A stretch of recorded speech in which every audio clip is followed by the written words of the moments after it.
অনেক সুন্দর একটি দৃশ্য। এই সন্ধ্যার দৃশ্যটি খুবই ভালো লাগলো।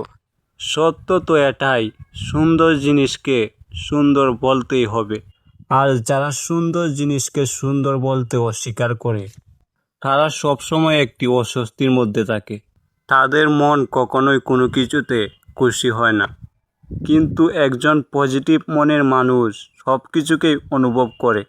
সে অনুভব করে বাতাসের দোলাকে, সে অনুভব করে পাখিদের কিচিরমিচির আওয়াজ, সে অনুভব করে ওই দূরে বেজে ওঠা রাকালের মধুর বাঁশির সুর, সে অনুভব করে নদীর কলকল সুরে বয়ে চলাকে। কিন্তু একজন অহংকারী মনের মানুষ কখনোই সৌন্দর্যকে অনুভব করতে পারে না।